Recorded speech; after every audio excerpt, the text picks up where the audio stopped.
नमस्कार मित्रांनो, आजच्या काळात लोक आरोग्याप्रती खूप जागरूक झाले आहेत. रिफाइंड तेलाऐवजी आता लोक पुन्हा लाकडी घाण्याचे शुद्ध तेल खाण्याकडे वळत आहेत. याच कारणामुळे तेलघाणी उद्योग सध्याचा सर्वात जास्त चालणारा आणि भरपूर नफा देणारा व्यवसाय बनला आहे. पण मित्रांनो, नवीन मशीन खरेदी करायचे म्हटले तर लाखो रुपयांचा खर्च येतो. अशावेळी भांडवल कुठून आणायचे? तर काळजी करू नका. केंद्र आणि राज्य शासनाच्या PMFME योजना किंवा मुख्यमंत्री कृषी अन्न प्रक्रिया योजनेअंतर्गत तुम्हाला तेलघाणी सुरू करण्यासाठी तब्बल 35% अनुदान मिळते. म्हणजेच जर 10 लाख रुपयांचा प्रोजेक्ट असेल तर 3.5 लाख रुपये तुम्हाला सरकारकडून मिळतात. तर या योजनेचा लाभ कसा घ्यायचा, अटी काय आहेत आणि अर्ज कुठे करायचा आहे, ही सर्व माहिती आपण आजच्या व्हिडिओमध्ये पाहणार आहोत. व्हिडिओ शेवटपर्यंत नक्की बघा, कारण यामध्ये मी एक सिक्रेट टिप सांगणार आहे ज्यामुळे तुमचे कर्ज लवकर मंजूर होईल. सर्वात आधी योजना नक्की काय आहे हे समजून घेऊया.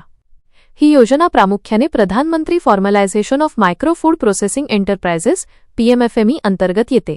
याचा उद्देश हा आहे की गावातील शेतकरी किंवा तरुणांनी केवळ शेतीवर अवलंबून न राहता कृषी उत्पादनांवर प्रक्रिया करून आपला स्वतःचा उद्योग उभा करावा. तुम्ही शेंगदाणे, करडई, तीळ, नारळ, सूर्यफूल किंवा सोयाबीन कोणत्याही पिकाचे तेल काढण्याचे युनिट लावू शकता. आता पाहूया की या योजनेअंतर्गत किती अनुदान मिळते. या योजनेत क्रेडिट लिंक्ड सबसिडी मिळते. तुम्हाला प्रोजेक्ट खर्चाच्या 35% अनुदान मिळते. या योजनेअंतर्गत जास्तीत जास्त अनुदानाची मर्यादा 10 लाख रुपये आहे. म्हणजेच जर तुमचा 5 लाख रुपयांचा प्रोजेक्ट असेल तर तुम्हाला 1,75,000 रुपयांची सबसिडी मिळते. उर्वरित रकमेसाठी बँक तुम्हाला कर्ज देते आणि स्वतःचा हिस्सा फक्त 10% भरावा लागतो. मित्रांनो, या योजनेसाठी कोण अर्ज करू शकते, याच्या अटी काय आहेत आता हे पाहूया. सर्वात आधी अर्जदाराचे वय किमान 18 वर्षे असले पाहिजे. अर्जदार किमान 8वी पास असणे आवश्यक आहे. या योजनेचा लाभ एका कुटुंबातील फक्त एकाच व्यक्तीला मिळेल. तसेच तुमच्याकडे तुमची स्वतःची जागा असली पाहिजे किंवा मग भाड्याने किमान 5 ते 10 वर्षांच्या करारावर जागा असली पाहिजे. मित्रांनो, नवीन उद्योग सुरू करणारे आणि जुना उद्योग वाढवू इच्छिणारे दोन्हीही या योजनेअंतर्गत अर्ज करू शकतात. आता पाहूया की अर्जासाठी कोणकोणती कागदपत्रे लागतात. आधार कार्ड आणि पॅन कार्ड, लाईट बिल, जागेचा पुरावा, 7/12 उतारा, 8A किंवा भाडे करार यापैकी कोणतेही एक, बँक पासबुक, उद्यम आधार, प्रोजेक्ट रिपोर्ट हे सर्वात महत्त्वाचे आहे, ज्यामध्ये मशीनचे कोटेशन आणि नफ्याचे गणित असले पाहिजे. जर अर्जदार SC/SC किंवा ST/ST प्रवर्गातील असेल तर जातीचा दाखला. आता मित्रांनो, सर्वात महत्त्वाची माहिती, अर्ज कसा आणि कुठे करायचा आहे. मित्रांनो, हा अर्ज तुम्हाला स्क्रीनवर दाखवलेल्या या अधिकृत पोर्टलवर ऑनलाईन भरायचा आहे. वेबसाईटची लिंक खाली डिस्क्रिप्शनमध्ये दिली आहे. तिथे ऑनलाईन रजिस्ट्रेशन करून सर्व माहिती आणि कागदपत्रे अपलोड करायची असतात. अर्ज सबमिट केल्यानंतर तो तुमच्या जिल्ह्याच्या जिल्हा उद्योग केंद्राकडे पाठवला जातो. तिथून मंजुरी मिळाल्यानंतर तो तुमच्या निवडलेल्या बँकेकडे जातो. बँकेद्वारे कर्ज मंजूर होताच तुम्हाला अनुदानाची रक्कम जमा होते आणि या जमा रकमेतून तुम्हाला लाकडी घाणी मशीन खरेदी करायची असते.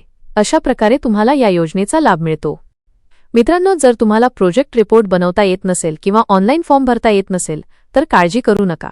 या योजनेसाठी सरकारने प्रत्येक जिल्ह्यात DRP डिस्ट्रिक्ट रिसोर्स पर्सन नियुक्त केले आहेत. हे DRP तुम्हाला मोफत प्रोजेक्ट रिपोर्ट बनवून देतात, फॉर्म भरण्यास मदत करतात आणि बँकेतून कर्ज मिळवून देण्यातही सहकार्य करतात, कारण यासाठी सरकार त्यांना पगार देते. त्यामुळे एजंटला पैसे देण्याऐवजी तुमच्या जिल्ह्याच्या कृषी विभाग किंवा जिल्हा उद्योग केंद्रात जाऊन DRPचा नंबर घ्या. ते तुम्हाला पूर्ण मदत करतील. तर मित्रांनो, शुद्ध खा आणि निरोगी राहा या मंत्रामुळे तेलघाणी व्यवसायाचे भविष्य खूप उज्ज्वल आहे.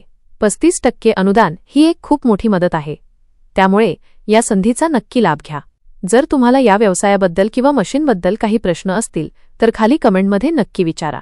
माहिती उपयुक्त वाटली असेल तर व्हिडिओला लाईक करा आणि जो मित्र उद्योग सुरू करू इच्छितो त्याच्यासोबत शेअर करा. या व्हिडिओच्या खाली डिस्क्रिप्शनमध्ये मी सरकारी वेबसाईटची लिंक आणि माझ्या व्हॉट्सॲप ग्रुपची लिंक दिली आहे. तिथे जाऊन तुम्ही व्हॉट्सॲप ग्रुप जॉईन करू शकता. भेटूया पुढच्या व्हिडिओमध्ये. तोपर्यंत आनंदी रहा, सुखी रहा. धन्यवाद.